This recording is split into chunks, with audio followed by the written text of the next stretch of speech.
Alright, so patch 10.0.7, what we know so far.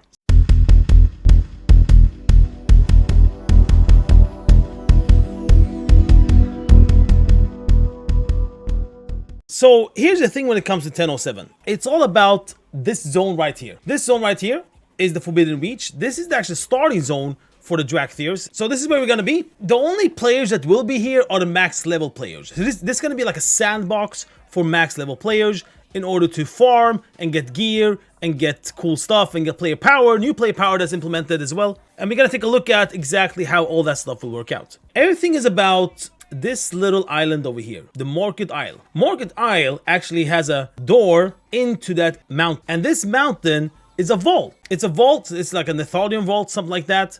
And this vault has loads of doors. It actually has 4 floors. Each floor is a circle with a lot of doors that you have to open. And in those doors are small rooms. It has 29 doors in total. Inside those small rooms, you'll actually find treasures. And these treasures will have certain things.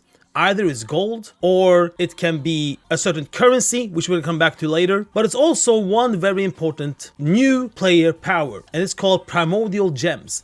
Primordial Gems, what we know so far is that there are a lot of Primordial Gems, and in those Primordial Gems is player power in it. We don't know exactly how we're gonna use these gems, but it will be implemented into a certain gear. Now, if you look at your character, there are already a lot of slots where we have gear that we need already now, that we can't replace with anything else, because in this season, this is the gear we need. For example, the tier set for raids. We're gonna have 4 slots for that. We're also gonna have the primal infused gear. So we need to think about what the raiders and plusers and everything are doing, the PvPers are doing, the people that not doing any of that, the outdoor gamers. So it's a lot of slots of gear that's already taken. So the only thing we will have left will be weapons, it will be the necklace, it will be the trinkets, and it will be the rings. Most likely, we won't put those gems into the trinkets. I don't think it's going to be the weapons. So either it's going to be a necklace or the rings, where we're going to put these primordial gems. There are different types of primordial gems. Some of them are defensive, some of them are offensive, some of them are heal, some of them are AoE, some of them are single target, and so on and so on. And what I've seen when I've been on the PTR is that you will actually use more than one gem, because there are some gems that empower other gems. You will actually use several gems. Does that mean you use on several gear, or is it the same gear? We will see, because we don't know yet what type of gear you're going to put it into. Now, everything comes down to that you will farm primordial gems. And you will do that by going into that vault, and you will do that by opening these chests that will have a chance that it will have this gem inside of it. Other cool things that has to do with this vault. Number 1, you will have pets in there that you can find. You will do some quests there as well.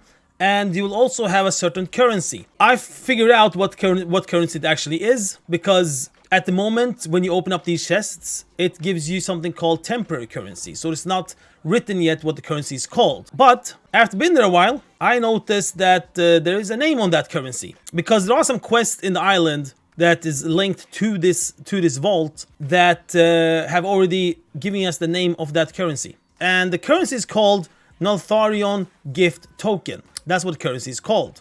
It looks the exact same as this one. It has 100 unique that you can wear. And not only that I found what the currency name is, I also found what you actually do with this currency. So what you do with that currency is that in one of these rooms, you will find this robot, this Tinkertron robot that you talk to, and he'll give you a gift. It's the same one that, these pair bots have. You get a gift, you get a nice little package. And this one is called a tattered gift package. It says once robot in time deteriorated the packaging and the gift inside. When I opened this one specifically, I didn't get anything special. It was literally just gray items. After you turn this quest in the first time, it's repeatable. To be able to buy more of these gifts, it requires Netharian Gift Token. These tokens you will get from looting stuff in these rooms, in this vault. You can get more tokens also from quests that are linked to the vault. We will see what else will be inside these tattered gift packages. Alright, so that's what this small island here is all about. So what about the rest of the island? Well, the rest of the island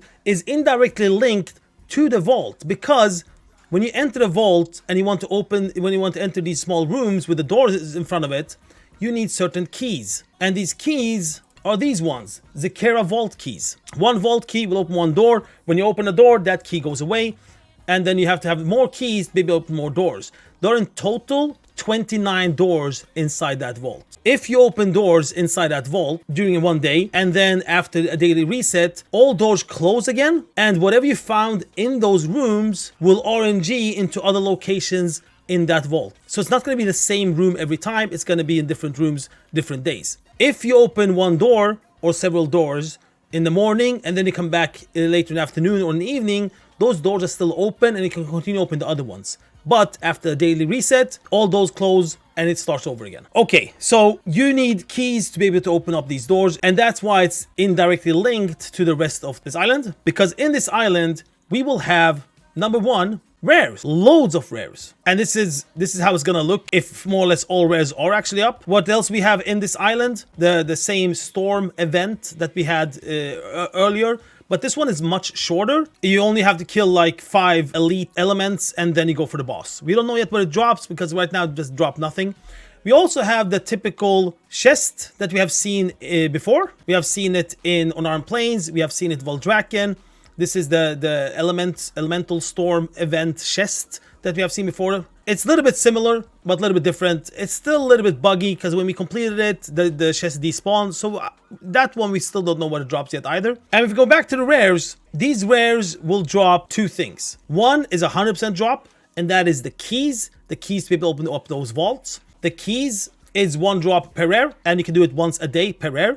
Which means if there are like 11, 12 rares, you get 11, 12 keys in one day from the rares only. And another thing that these rares drop, with a chance on a drop, is gear. Not any type of gear, it's actually Blizzard account bound. So you can send this to your alts. This gear is 385 eye level on it, and it's 4 different types of gear. It's either mail or plate or leather or cloth. It also says exactly what gear slot you will get it for. For example, Primalist mail gloves that you can send to your alts. And this type of gear is the typical primal infused gear. So in this case, you don't have to upgrade it to 385. You get it directly 385 and you can send it to your alts.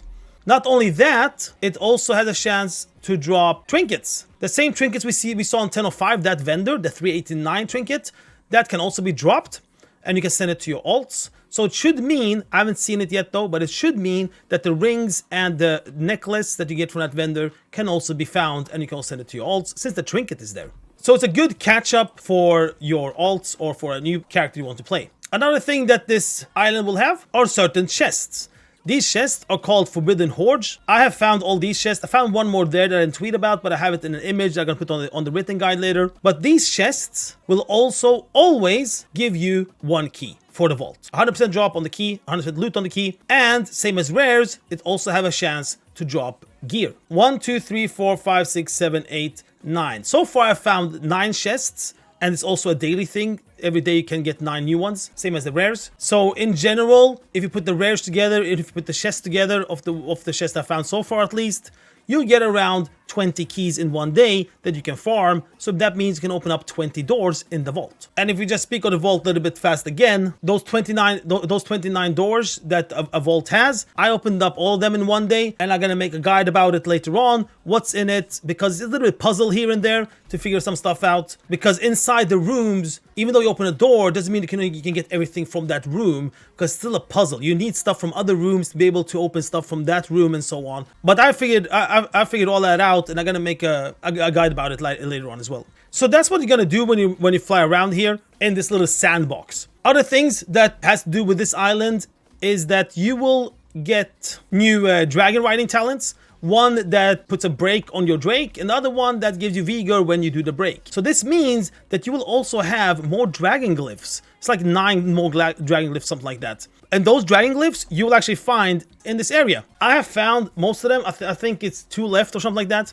When I found the 2 last ones, I'll put an image of it and put it out on the website so you can see where they are. But what I can say is that these glyphs are not what we used to, like they're up in the, in the high mountains, stuff like that. These are more like inside like towers and stuff like that. And it's a little bit hard to actually find them. So it's a little bit different that way. But all of them are here. One more thing that has been implemented into this island are those dragon scale flags. So before, we had flags in each zone, and when you took a flag, you actually got 250 rep as well, and it was like 5 flag in each zone of the Dragon Isle. Now we have flags here as well. I think I found all of them, and I just need to count them. It should be maybe 5 like it has been in other zones, but those are I'll also put on the website. And of course, they have added 6 new races. Well, not races, but dragon flying races. And these 6 races are out as well. So I pinned them all out so we know where they are. And that's all we know about this island specifically. I've seen that there are actually more to it, but just that this is the first build.